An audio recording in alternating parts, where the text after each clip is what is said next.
Yeah, also a fan of the West Village, are we? Yeah, well, just New York in general. Yeah, New York this is a in New general. York podcast. That's right. Welcome to Empire State of Grind, a podcast about the people building the next wave of tech startups in and out of New York City. Please be advised that the hosts of this podcast are practicing lawyers or other professionals in the tech industry, and that some of the guest employers on this podcast may be clients of the hosts. The information and content provided during this podcast are for informational purposes only and should not be construed as legal or financial advice, or as the positions or stances of the employers of any of the individuals. Thanks for tuning in to another episode of Empire State of Grind, the show where we learn about the people building the next wave of tech startups in and out of New York City. On today's episode, I am joined by Sunny Manivannan, founder and CEO of Peerbound, the platform companies use to discover and leverage customer proof. We will discuss the value of customer proof and what it is, and why now is the right time for technology to unlock its previously hidden potential. We also discuss Sunny's past experiences, what led him to starting his own businesses, and why this is such a meaningful mission for him and his team. We will also discuss some general advice for navigating sales and careers, as well as why New York is a special place for him and his family. Let's go! Welcome to another episode of Empire State of Grind. I'm here with Sunny Manivannan, the CEO and founder of Peerbound. Welcome. Thanks for being here. Thanks for having me. Great. So let's just kind of jump right into Peerbound and, what is the problem you guys are solving? Sure. So Peerbound is what we refer to as a customer-proof platform. And the idea behind Peerbound is, okay, so let's say, we're all buying something as consumers most days, and certainly businesses are buying from other businesses fairly frequently. And these purchases can be anywhere from 5 figures to even 8 or 9 figures. Right. And when a business buys something from another company, you want to know for sure that whatever you're buying is going to work for you. So I've spent the last 10 years in the software industry, and when a buyer buys software, there's not a physical product that you can really touch. True. And you can't test drive. And it's very hard to test drive. You can do pilots and things like that. But even a pilot takes a lot of time and effort on the buyer's part. They have to value the organization and so on. So what every buyer really wants is customer proof. And what we mean by that is they want to know that you have served customers that are like them. Right. And you have made those customers successful. And they want to hear it from those customers. Right. So this is very similar to like behavioral psychology, social proof, right? Like that's exactly you see right. Everyone running down the street one way, you're going to run with them because you just assume they know what they're running from. That's even exactly if you right. Don't. Right. That's exactly right. And that actually is the reason behind the name Peerbound is, we are all bound by, the influence of our peers. For sure. And I think, especially in B2B settings, you get asked for references, and reference calls 100%. Can be pretty, expensive and time consuming. And you get asked for so much, real proof of, is this thing going to work for me? And by the way, all those buyers are right. They should be asking for more proof. And that's the sort of demand side for customer proof, right? There's a clear there's a clear psychological element to it. Every sales rep wishes that they could have sort of the perfect customer proof for that prospective customer to say, hey, you are in the same industry, you're in the same region, you have the same use cases. Let me show you this customer that is doing all these amazing things, and they're just like you, and they're doing the things that you want to be doing. Right. I mean, that would be incredibly powerful to be able to make that match. Now, the challenge is twofold, right? Like, yes, you have the supply, but let's say you have 100 sales reps at your company, and each of those reps is working on 10 opportunities at any given time. Right. Well, now all of a sudden you've got 1,000 things that you need to match up against your customer base. And that's just purely on the demand side. There's a lot of demand, and it's pretty varied demand. They're all selling different types of deals in different regions, different use cases, and so on. Yeah, and I think just for the audience's sake, right? Like one interesting aspect with software is it's not just the business the customer is in, it's even what software are they using, right? Like what's their tech stack look like if they could use a similar solution or not. So I think, it can get quite complicated as to who actually makes a similar ICP or customer profile. Yeah. No, that's exactly right. And you're adding even more complexifiers in what you're talking about. It's not as obvious as, okay, you're McDonald's, Well, we serve Right. Burger King. Well, let's put you two together. Well, McDonald's may have a completely different set of architectural choices or demands than Burger King might have, right? Yeah, and I And think so- maybe one of the benefits is that, right, like how likely is McDonald's going to say, yeah, tell Burger King how we're doing our stuff, right? Well, bingo. But if they're not in the same market, maybe you're a little more lenient on allowing a vendor I like to use my case study or That's whatever right. for someone else. No, it's exactly right. And now we've so far just talked about the demand side. Yeah, Now on the supply side, well, somebody's got to go out there and get these stories. right. And that has been a really, really painful process, one that I've done myself, one that I've seen colleagues do on marketing teams. And one of the things that people don't, I think, often appreciate is that when you're in marketing, you're actually not talking to the customer every day, but you're asked to do so much with your customers. And so, we primarily serve product marketing teams, customer marketing teams.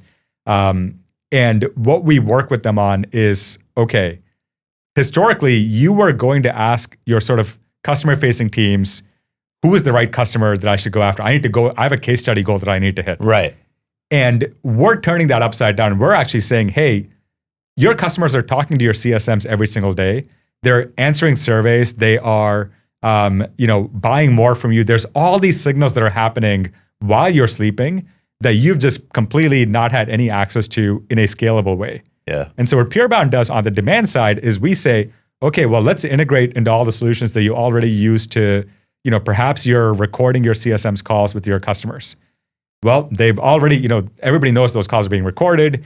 And what we do is we say, okay, if a customer says something really, really powerful and positive, or maybe they're talking about why they chose you over your number one competitor, and that snippet Peerbound is pulling out and presenting to the marketer. And for a reasonable sized company, we're collecting dozens of these snippets every single hour. And so you're a marketer, you wake up the next day, all of a sudden, you not only have a list of potential companies that you can go after to say, hey, we'd love to get your story. Right. You also know why you're going after them because you already know what they're saying. And so getting their story is no longer this awkward, hey, we just got introduced by my CSM. I don't know you. I know your logo, but I know nothing about you. And, Sure. I pray that when we do our interview, that you say something useful for us. No, I totally get it. I mean, it's funny. It's like I advise clients on my side when they're asking for logo use or whatever. I go, listen, if you want people to just agree to it, provide an example of exactly what Yes. you're going to do. They'll say yes. Yes. If it's very vague, they either might not trust you right away if you're a new vendor. And I think on your side, they feel like, are you asking me to make something up? Right. Right. Which is uncomfortable, especially when I'm representing my business or That's whatever. right. And, historically, you get into an interview with your customer and you're trying to get a story. You have your own sort of positioning and messaging that you want to get across. Right. So you ask all these weird leading questions and the customer is kind of uncomfortable because you're putting them on the spot. And not many people are going to be like, oh yeah, this thing is, incredible. They're thinking about, like you said, representing their business. And so now what Peerbound provides the marketer is a clear list of here's all the things this person has already said about your company. And so when you do your interview, if you do an interview, you can just say, okay, I was looking at your call with our CSM and you said this. Tell us a little bit more about this. Do you guys get any pushback that is uncomfortable, that they feel like they're being like big brothered or whatever? I knew that question had to come from a lawyer at some point in the podcast. I just think it has to come up, right? Yeah. Like it's because it's new. Yeah. How did you know I said that? And what's interesting is we thought we would at the beginning of all of this because there are clear trade-offs that we are asking folks to make regarding privacy versus convenience. Yeah, fair. And we haven't really heard anything about that. The reason I suspect is because our customers are still asking for permission. They are going into a conversation with a clear hypothesis that is based on truth, not completely empty, which, that's an uncomfortable conversation. And they tell the customer, hey, you knew your calls were being recorded, and we're using this purely to make ourselves smarter about your experience with us. I wonder, is that like a referral network also? They go, how the hell did you know that? Yeah. And they go, oh, we use Peerbound. I go, oh, I got to try that out. Yeah, and if they want to talk about our product, great. I think and maybe this is a reflection of our personalities, I think we're at our best and we are sort of at our most natural when our customers are successful and we're making them look really smart. That's fair. Whether it's in front of their customers or in front of their colleagues, which is the other use case, by the way, is now we're bringing all these customer insights into the marketing team. And now you've taken a team that doesn't get to talk to the customer every day, and you're just giving them on a feed, just here's all these amazing things customers are saying. I mean, we obviously use Peerbound, and I'll tell you, we're a small team of 6 people that are full-time in New York City, and then we have a few contractors. And every time we talk to our customers, which we do every week, and our customer says, "Oh my God, this thing is amazing," about Peerbound, our engineers get to see. We have a customer love channel inside of our Slack, and our engineers get to see that. I'll always try to come out of a call and try to talk to them, but say, "Hey, this is what happened. Thank you for building this. Here's the great feedback that we got." But often Peerbound will beat me to it. Right. And I'll come back I'll come back from our meeting room to the office where everybody is, and I'll say, Peerbound already told us. We heard. But but it's very motivating. It's very motivating to be a company of frankly any size, and to know that your work is making a difference, to know that there are people counting on what you're building. I do agree, man. And we all want a mission. Like, yes, it's a paycheck. Every job is a paycheck, and so on, and everybody gets that. But human beings are not that cynical. Like, we're just not that cynical. People want a mission. It is so much easier to walk into a company when you know that there are a group of people counting on you. Yeah, I think there's like a hierarchy, at least that I've seen, because I worked in entertainment. And in entertainment, when you do something that you and other people think are cool, that's probably like tier 1, is you work on something the world thinks is cool. Yes.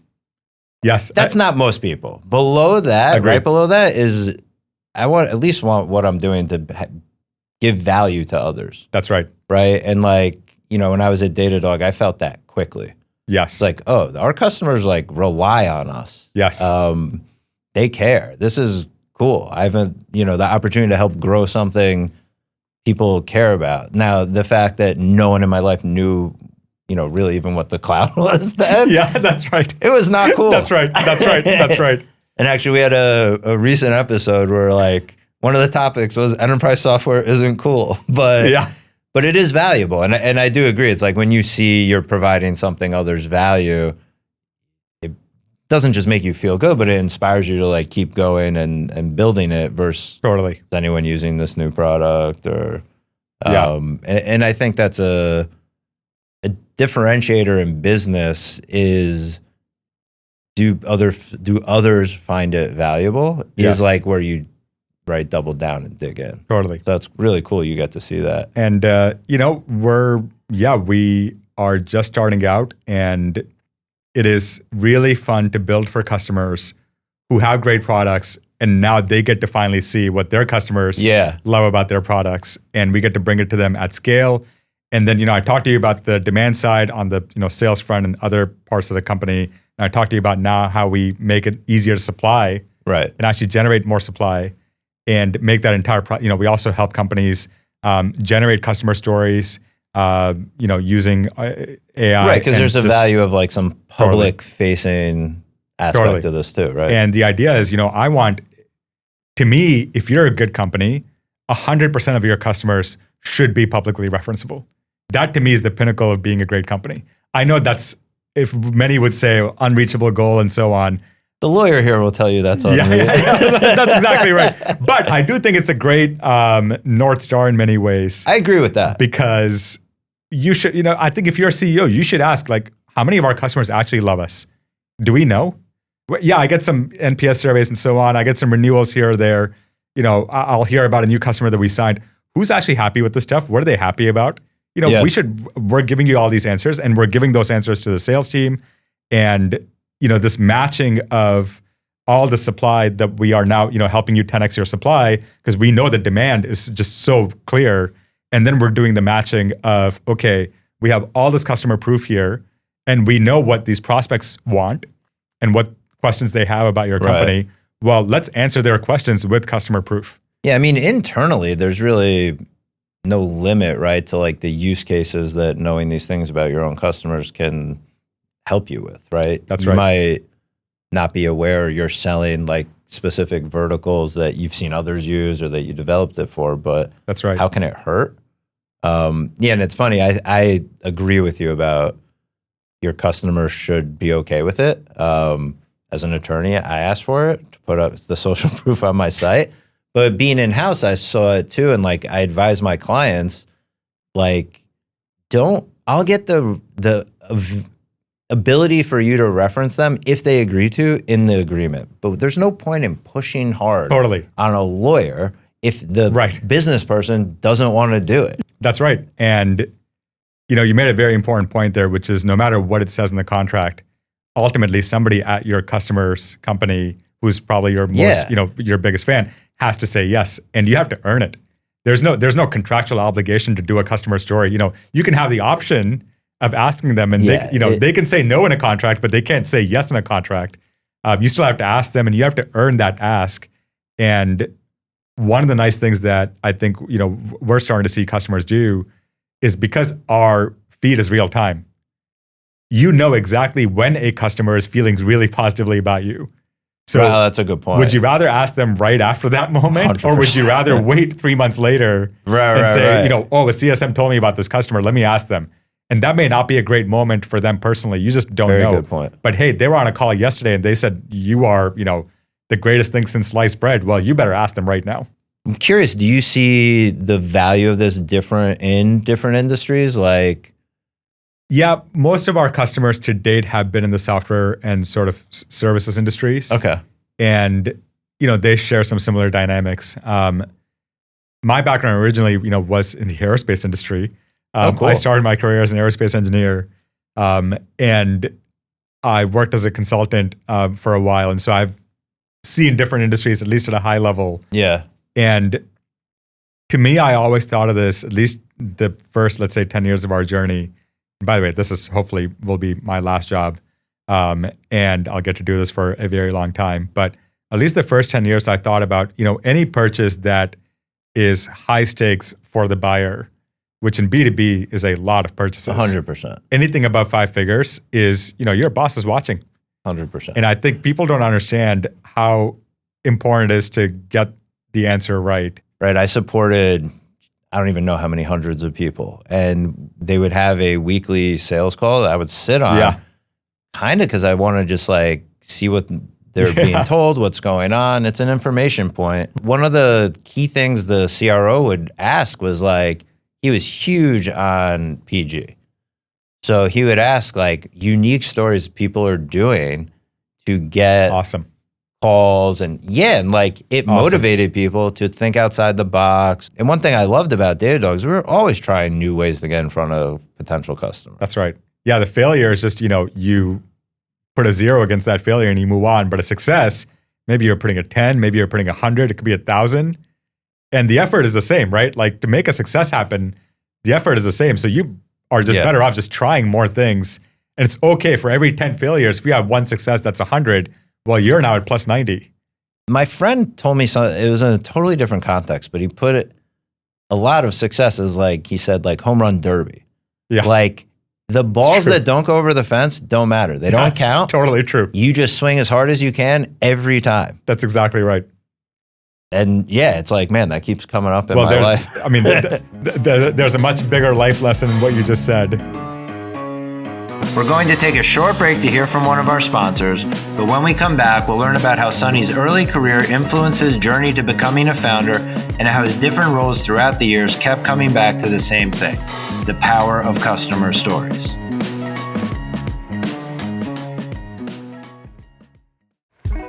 This episode is brought to you by NextGen Law. NextGen Law supports today's modern tech companies, bringing expertise in drafting and negotiating customer contracts and scaling of go-to-market legal functions. For more information, visit nextgenlaw.com. That's NextGenLaw with hyphens in between each word.com.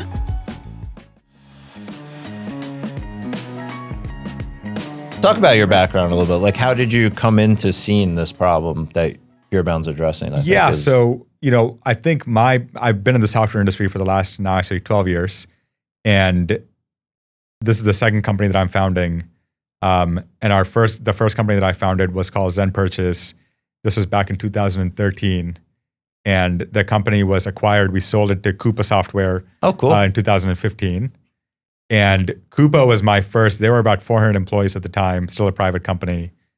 And it was a really very formative experience because everybody, from the CEO through the leadership team, through the colleagues that I, had the chance to work with there across functions, these people were the best of the best. Yeah, for sure. And for people who don't know, but Coupa's like the software finance teams use. That's right. Oh yes, yeah. You know Coupa, and they went through an IPO.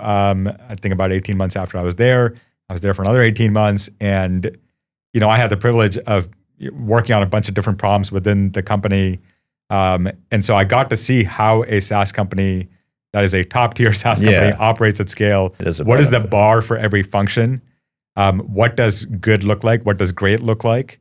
And you got to see it at all levels of the company. How do you treat your customers? What do you care about? And by the way, Coupa sold to procurement. And one of the things that, was very clear to everybody at the company is that procurement did not want to hear sales pitches. They wanted to hear from their peers.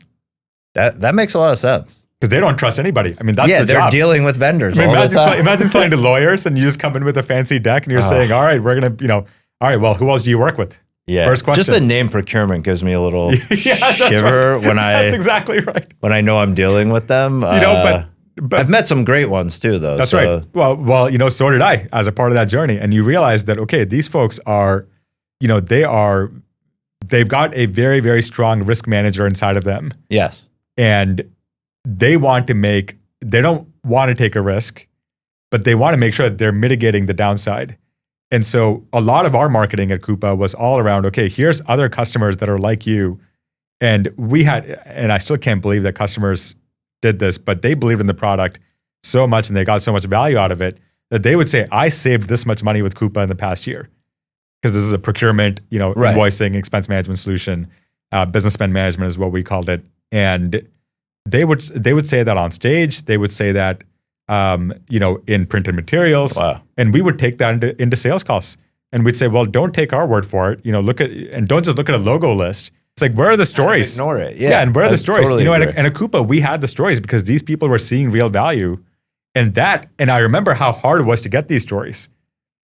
And, every annual conference, we wanted to get new customers up there.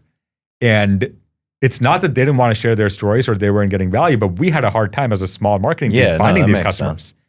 And I remember that, just take that and just put that aside for a second. That's one grain of what eventually led to Peerbound. Yeah. And I always just learn so much more from being with customers than I do from anything in the office. And every new job that I took, and by the way, at Coupa, I was the VP of product marketing and I got to be the general manager of one of our product lines. So I got to spend a lot of time with customers. And in product marketing, I was always very nervous about not writing fancy copy that a sales rep couldn't actually use. Because that is a common thing that happens in product marketing is you write decks that look beautiful, they have all these fancy words, and then you actually go watch the sales rep try to present it on the field with the prospect, and you realize, oh, they have to read the room. They have to see, are these people serious? Yeah. What are the questions that they're not asking me? It doesn't come across authentic, right? Because someone else wrote it. I don't know what it means. And so you got to make, how do you make a sales rep successful? So again, I leaned on customers. Okay, how would a customer talk about our product? And customers tend to be very matter of fact about some things, but you pick up on when they get excited about the product. Okay, when a customer gets really excited about something, even though it may seem mundane to you or it's not the sort of most crazy technology or whatever it is, if they're excited about it, well, guess what? Your prospects are probably going to be excited about it as well. For sure. And so that was the first sort of experience that made me really sort of think about, okay, I know that sales tells the same three stories because they don't really, yes, we have case studies somewhere in your company that sales will rarely search for. That's a whole different topic, but It's reality. And we should accept reality, not pretend that we live in this fantasy world where sales is searching across every single source possible for the perfect story. It's too much to ask of them, frankly. And how do we sort of get marketing to go say, I can now generate 10 times as many stories? And how can and I will give it right to the sales rep and it's personalized to every single sales rep. And I remember, I think I had some vague thoughts about that even back in the day. And I'm like, okay, if I had to hire an army to go do this, how many people would it take? And I remember thinking these thoughts and I'm like, too expensive. Right. And then, fast forward, I moved to New York City with my wife and now our 2 sons in 2019, 6 months before COVID. And I joined Braze, very lucky to join Braze. And some of the, brightest people, again, another big super company, A+ company. I remember them. They'll always stick in my head because their original name was AppBoy, right? And I thought that was the coolest name. Yeah, it turns out I'm dealing with software companies all day. They're like, right? They're that's right. dobetter.com. I was like, AppBoy's awesome. Yeah, that's right. And then they turned to Braze, which I thought was another cool name. It is a cool name. That's right. It's the process of joining two metals. Yeah. And so the idea was, hey, we're connecting your company's product to your customer. And, they are customer engagement software. So if you use any mobile apps or even, frankly, any sort of digital technology, like e-commerce companies or so on, all of the sort of engagement of you as a customer. So this could be, messages, push notifications, in-app messages, emails, SMS, all of that can be powered inside of Braze. And they are basically a control panel for marketers, B2C marketers. But, I didn't know anything about the space, but I remember a person that really helped me at the time was our VP of customer marketing. Yeah. And he was one of the early employees of the company. His name is Will. So I'll give my shout out to Will, I suppose. And unlimited shout outs. Yeah, unlimited. That's right. So sorry, I shouldn't ration myself. And I was the VP of product marketing coming into the company. I didn't know the space. I didn't know the product that well. And Will really was extremely helpful. He knew the customers. He would say, okay, here's what you can do. And so he really got me up to speed. And I'm like, man, this guy knows a lot. And, this function knew a lot because of Will. And I remember, again, in product marketing, the job there was help this function and this team achieve its potential.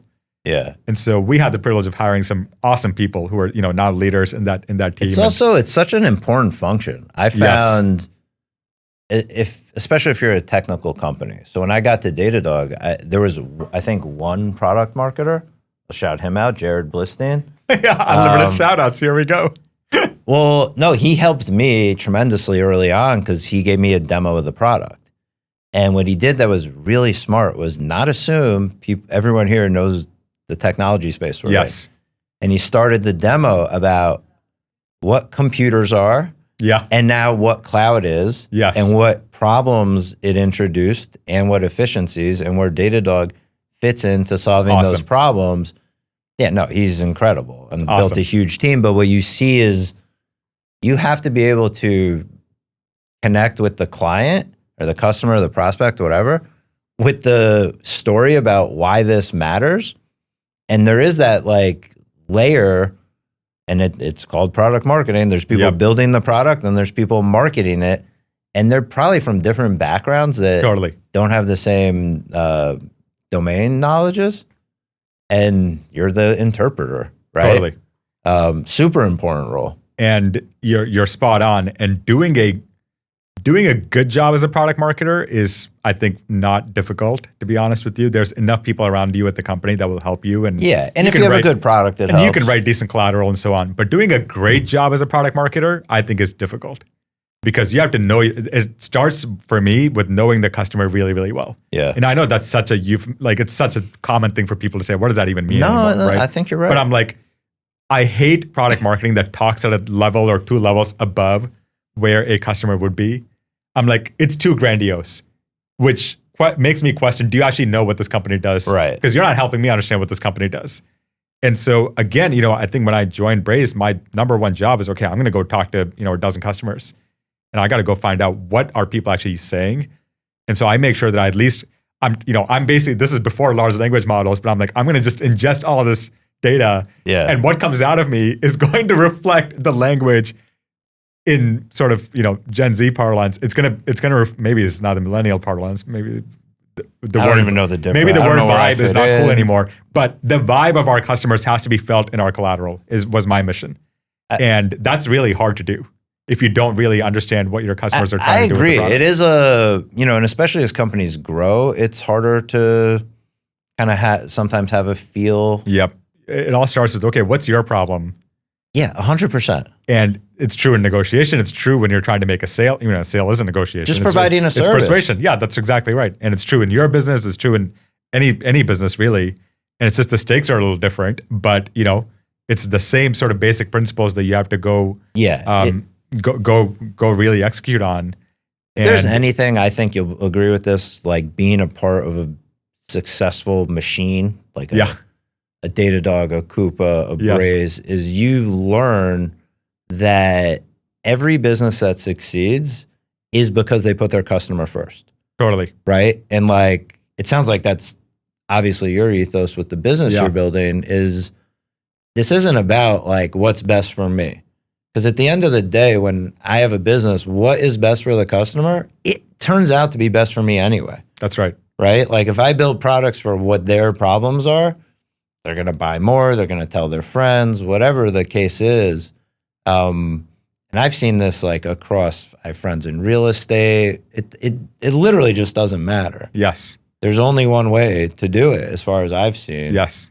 It's not what's good for me. The second role that I had at Braze was a sort of general management role. And a part of that was leading the sales team for, I was a general manager for our global SMB business unit. And so we were selling to startups.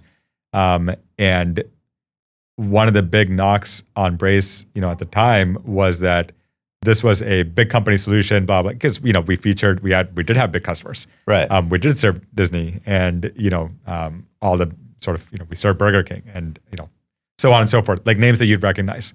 And so these startups would come to us and say, hey, your competitors are saying that you don't really serve startups that well. And we'd go, well, let's go dig up some proof. And we'd talk to our customers. And that's the first thing I did. The first mission of that job was I'm going to talk to every SMB customer that I can find. And turns out we had many, many, many happy ones. And they had never told their story, not because they didn't want it to be told, because nobody had ever asked. Yeah. Because we only had so much capacity. Probably easier to get it from a small business. That's right. But we only had so much capacity on the marketing team. And of course, they're going to focus on the big logos that everybody recognizes. Yeah. And so we started, writing these stories. We started inviting customers to, department all hands. And I wanted to get these customers in front of our sales teams. Now, never forget, there was a day early on when, it was a new rep and it was a new manager. And I was on the call to try to get this prospect over the line. And they had some pretty technical question about the product, which there's no way those two are going to know the answer. And the only reason I knew the answer is because I'd just been talking to a customer of ours right before that call. Yeah. And so I get excited and I'm like, I can show you my calendar. I literally spoke to a customer right before this. You can see my calendar. I can prove to you that I spoke to them. Here's what we talked about. And here's how they're using the product. And I was able to address the question right away. And that's a moonshot, once in a lifetime occurrence, right? Like you get to be, but you see the value, right? You get to be the smart executive who actually, gets a deal over the line. And I'm like, I'll tell that story till I die. But here's what AI makes possible. That moment can happen on every single deal. Yeah. Because what I did is, that call with the customer was recorded. Well, Peerbound can now, have that call with the customer and pick up the highlights. And then we can serve the highlights to that rep the very next call. Right. And that level of immediacy and real-time nature, no way is anybody doing that today. Now, that's what the fundamental differences with AI and why I'm probably just hyper bullish on this technology, just improve our existence, period. No, for sure. That sales call with Peerbound is just going to be so much better for everybody. Yeah. Because we were the best product. There was no pulling the wool over anybody's eyes. This was a real question that they were concerned about. And we are now going to address that concern right there on the call. It's a very relatable thing, right? Like, hey, if you're selling me something, tell me about a similar use case with someone that's happy. Would that not persuade you to buy? And we've all bought something that we regretted. Okay. Everybody, once you're past a certain age, you've bought something that you regretted. Probably more. I'm such a sucker on Instagram of like, I've heard that story so many times. And it's one of the reasons I'm not on Instagram is because I can't, it's just, there's so much stuff that you can do now. And, as a consumer, you're bombarded with ads. Yeah. And I don't think that's the end point of marketing. I think the end point is a more healthy balance between the buyer and, the marketer or the seller or whoever it is. And it should be based on truth. I think it should be based on proof. Yeah. I mean, that's a little bit of why Instagram ads work, though, is they attempt to add a social proof ad through an influencer or something else, right? Which kind of, I don't know if it's ironic, but like as an attorney, I've seen some of those deals. One of my friends, I'll shout him out, Drew, represents some of like the biggest content creators on the planet. Cool. So he really knows this stuff, and he's taught me a little. Because, like I said, I used to work in the cool. arts, so I do some of these. Shout out, no, what you see is that the value, even the brand knows that someone with social proof can bring to a product is so valuable. I mean, you see these deals and you're like, are you shitting me? Yes. But when you think about what their alternative is for that spend, it's like, well, you're just going to make a commercial and put it on TV and hope people care. Who's even watching TV? I mean, when's the last time you watched TV outside of sports? Yeah, but we're all in our own little experience. So that like ability to speak directly to somebody is the, the attention market or whatever you want to say, I think like plays over into, I guess, the B2B side of what Peerbound's doing. Yeah. Just cool.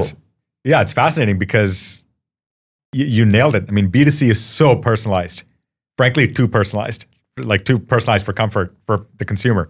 But B2B is so on the opposite side, where it's like, all right, I'm going to give you the same exact experience that all of your other. I'm like, no way, not speak to I'm me. like, not good enough. Yeah, I'm like, it should speak to you. You should feel like this sales experience is the best sales experience you've had, and they understood you so well, 100%. and they did all this work to go find the perfect customers for you. And if they can find the perfect customers, imagine all the other hundreds of customers they must have. That is what greatness should look like. Yeah. And it's just, the work doesn't have to be hard. People will think it's hard, and that's good, but we're just going to serve it up right to you. I'm aware that at the other end of what I'm doing is another human making a decision. Yeah. And part of their motivation is going to be, do they feel good about this? Yes. You know what I mean? Totally. I think in business, and especially with lawyers, and I probably rolled my eyes if you're just listening, but I meant to for sure, is that they think that there's a deal to be won. Right. Do you know what I mean? Like it's a war, and if I give something up, I lose, and I have to win these things. But that's not really the case, right? Like we have a business, and the goal is to move the business forward in a safe, responsible manner. Totally. With the efficiency the business needs, right?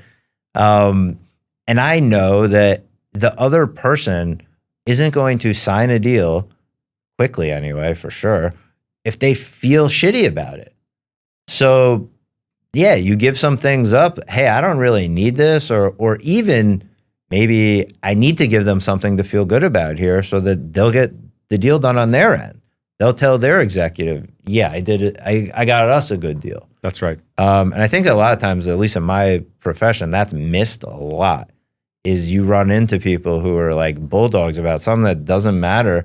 You're hurting your own business. Like what is the big goal here? Focus on the goal. That's right. It can be very like ego driven. We're taking a short break, and when we come back, we'll learn more about Sunny's childhood, some tips we've learned along our journeys, and his favorite parts about this city his family calls home. Let's go.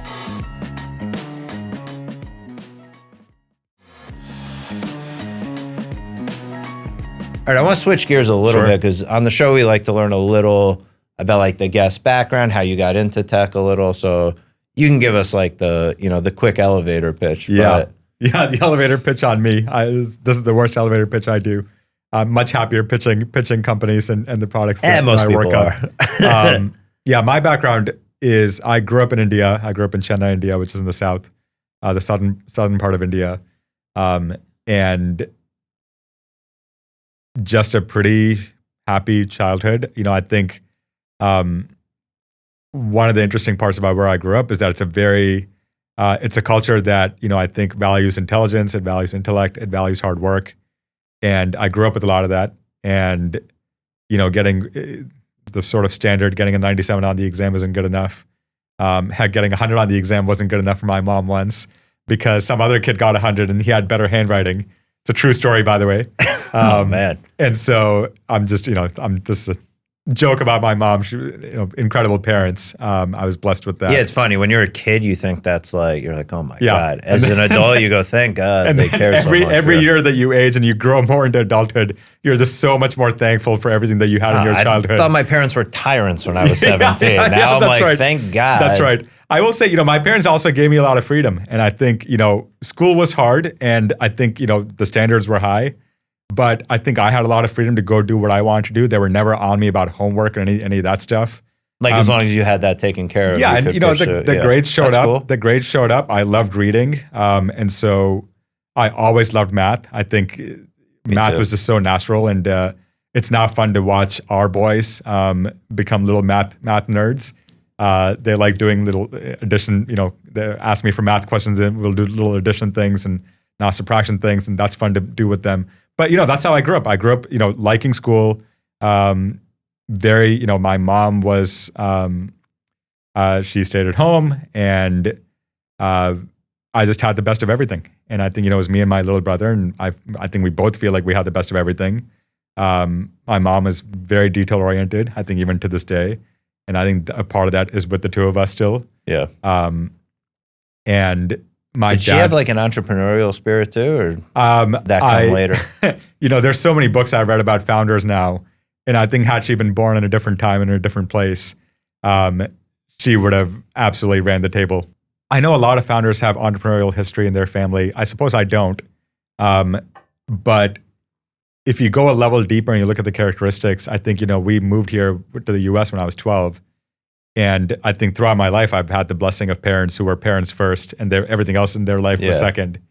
And I think my wife and I were trying to do that with our kids. And, it's exhausting at times, but it's, I think having great parents makes it easier for you to want to be a great parent. But you also see, you're like, we now understand, I'm like, there's no way they were doing all this. And they were totally doing all this while, living in a new country as adults and, trying to set up a stable home for their sons.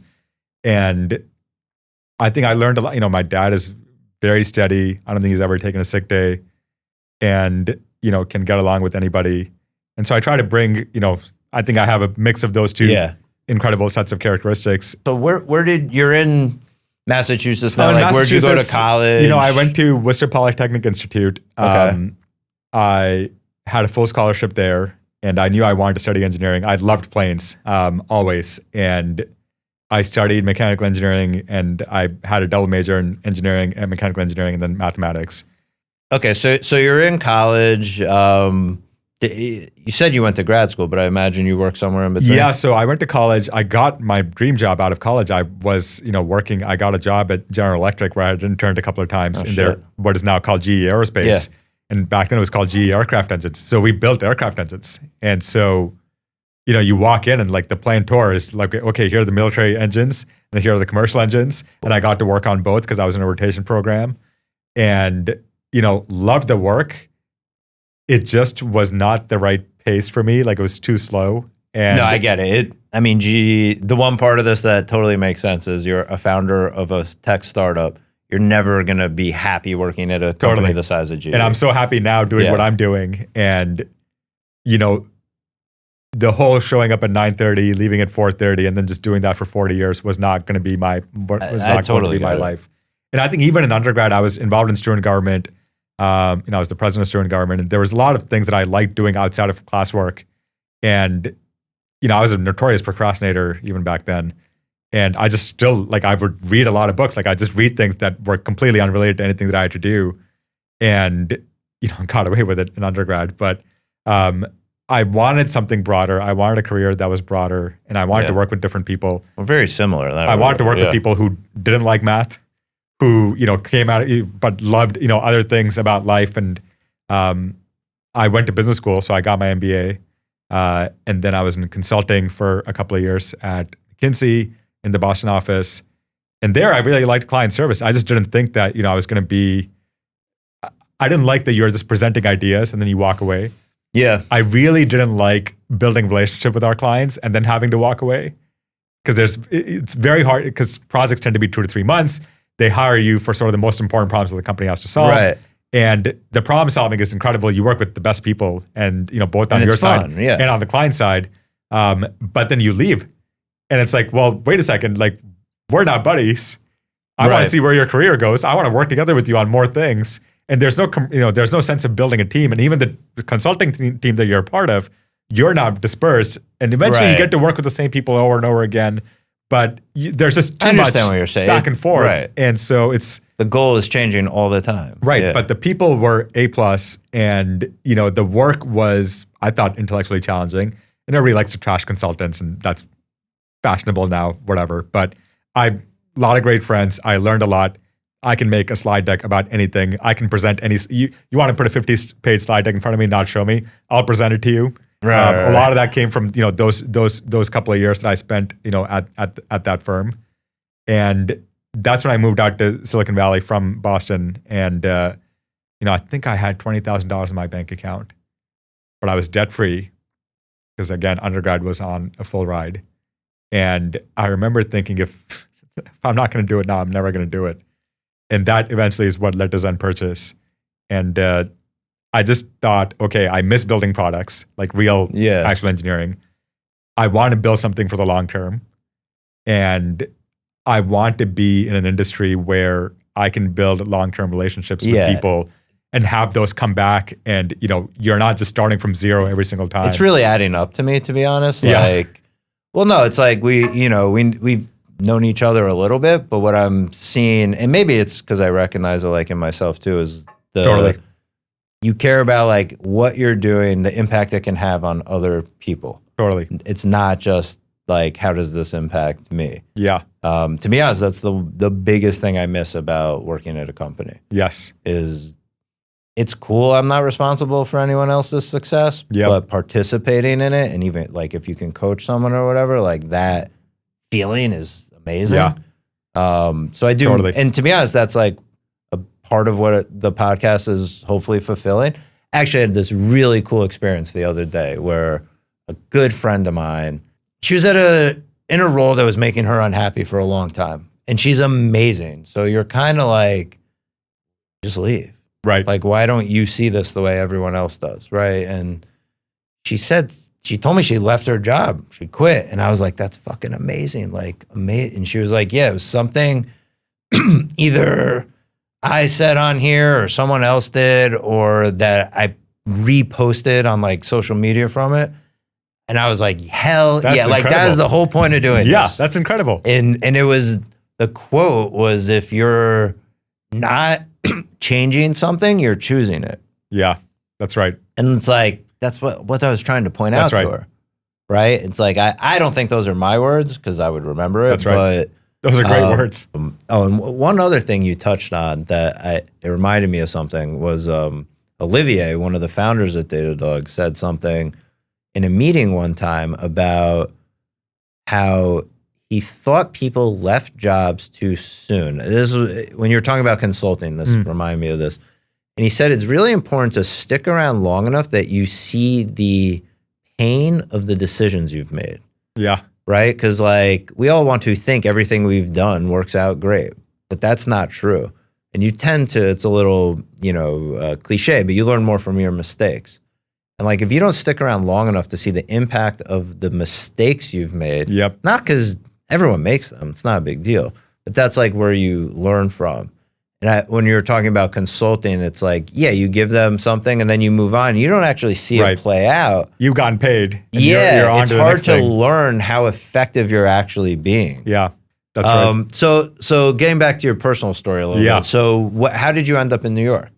So how did I end up in New York? I was in the Bay Area, and in 2019, my wife and I, we had our first son, had been born in San Francisco, and we both she's French, and so her parents obviously live in France, and my parents live on the East Coast, and so we said, once you have your first kid, a lot of things changed, but the plan always was to come back to the East Coast. To be closer to France. To be closer to France. And she had lived in New York City. She's a big fan of New York City. And she had lived in the West Village, for so many years. And she wanted to go back to the neighborhood. And what's your wife's name? Her name is Anne. Oh, Anne. Yeah, that's right. Yeah, also a fan of the West Village, are we? Yeah, well, just New York in general. Yeah, New York in general. That's right. I think growing up in Paris, New York City was her dream city. Yeah, no, it makes sense. And so I think, to move back here was sort of a big deal. And we moved back in 2019, and then COVID happened 6 months later. We also had our second son right after COVID started. And so then we were just kind of homebodies for the next 2 years, right? Just like the rest of us. Yeah. And I think that is at least a part of the reason why we're so close, the four of us as a family now. These boys have seen a lot of us. And I think New York has been great in so many respects. It's not the easiest to raise kids in the city. I wouldn't recommend it to most people, frankly. But if you can do it and you set up the right sort of structure in place, Yeah. then it can be pretty rewarding. I've seen, I mean, it's funny. I don't have kids, but all my friends do. So I have this like weird observer point of view. What I've seen is cool is I think kids that grow up in a city have a very different social adjustment at a young age than those who don't. That's right. It's noticeable. It's like they're not shy. Right. Do you know what I mean? They're cool to meet new people. I think it's a blessing, but you know, there's obviously some downside to no, that's right. everything. And you know, I think New York City, there's just so many great things about it. And I know, tell us, what are some of the things you like? so I'll go for another hour. Segue. I think Please don't. I think to me, I'll tell you one thing. I really love the subway, and I take the subway to work every day. I take it back home every day. Any travel that I need to do in the city is on the subway. And it's great no matter what the weather is. I know we all like to complain about it. That's a classic New Yorker thing to do. But I think, you know, especially in the US, there is no other system that is even remotely close. It's funny. I have this other relationship I like with the subway, which is it is humbling as shit. Like, true. Back to the IPO day. Yeah. I remember I felt so great that day, right? I was explaining like why. I had to get on the subway home. It was one of those, like, the train must have been running late. My head was pressed up against the window, and it made me immediately come back down to earth. Yep, Dude, no one cares. Get out of your head. You're not special. You know, it's a weird aspect to say, like, that's one thing I love about New York. No one gives a shit about you. That's right. There's always somebody who's doing better. There's always someone who's doing worse. That's true in the world. And by the way, there's 8 million of us. But you're reminded of it, like, there's 8 million of us in the same, you know, whatever, 4 square mile radius or whatever it is. And, you know, I think that is, you're right, that is a pretty special feature of the city. And everybody's got something going on. There is so much going on in the city. I think any day you could fill your day with events that are world class. And, you know, that is special about the city. And there's a lot to like. And I think, you know, from a tech perspective, it's fun to build a startup in New York City where not everything around you revolves around tech. Yeah. It is so much easier to get inspired. It's funny. I've heard that a lot. So I've never worked in San Fran or anything, but we do hear a lot on the show how people that choose to be in New York, it's a lot for that reason that, like, the West Coast, it's all tech. Everyone you meet works in it. Versus here, it's the experiences are just, I mean, it's New York City. There's the best of everything. Yep, that's exactly right. It's super attractive. Yeah, I mean, that's one thing I love for sure. Yeah, that's right. And same here. All right, awesome. Well, Sunny, thank you so much for being here. We'll put in the show notes where everyone can check you out. Is there any other shout outs you want to put out there? I know we have unlimited shout outs, but I'll say my shout outs for hopefully a future episode. And I just want to thank you. All right, cool. Well, thanks again. And thank you all for listening. Thanks for tuning in to this episode of Empire State of Grind. If you like what you heard, please share, like, and subscribe. You can find more information about the guests and sponsors in the show notes, and special thanks to our sponsors and our producer, Brian Neiman. We'll be back with new episodes twice a month, and as we say in New York, peace, we out.